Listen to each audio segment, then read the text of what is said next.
Remember the rocket from Tintin? Tall, finned, pointed nose, heading for the moon.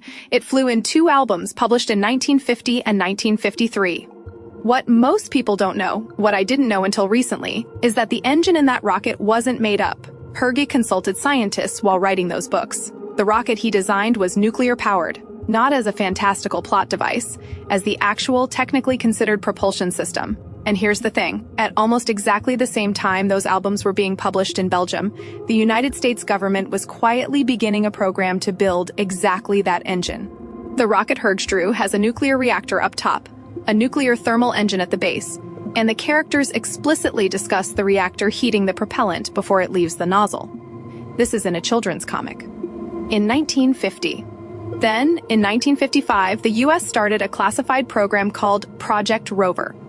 The idea, instead of burning fuel in a combustion chamber, you pump liquid hydrogen through a nuclear reactor. The reactor heats the hydrogen far hotter than any chemical flame can manage. The superheated hydrogen shoots out the nozzle, no combustion, just heat from fission. It's roughly twice as efficient as the best chemical rocket ever built. For a mission to Mars, that means cutting the trip from 6 to 9 months down to 3 to 4. Project Rover wasn't a paper study. They built engines. They tested them in the Nevada desert, at a place called Jackass Flats, the same desert where they tested nuclear weapons. The first reactors were called Kiwi, named after the flightless bird, because they were never going to fly. Just ground tests. Kiwi A ran in 1959. It worked. By 1968, they were running Phoebus 2A at 4,000 megawatts, more power than most commercial nuclear plants produce today, packed into a rocket engine. Then came NERVA, the flight version. In 1969, the same year Apollo 11 landed on the moon, they ran a NERVA engine called XE Prime in a full firing configuration. Pointed downward, exhaust going into a capture system. It started, throttled, restarted, and shut down cleanly. NASA had a Mars mission on the drawing board, a flyby in the late 70s, a landing in the 80s. NERVA was the engine that would make it possible. In January 1972, the Nixon budget canceled the Mars mission. Project Rover went with it. The hardware was mothballed. Some of the engines ended up in museums. The engineers were, by some accounts, weeks away from completing the full qualification sequence. 17 years of work went into storage. Here's the part I find quietly remarkable. The engines still exist.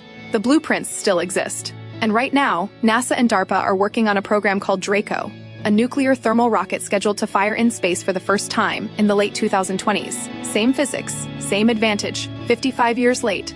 Hergé drew a nuclear rocket leaving Earth for the moon in 1950. The United States built one 15 years later.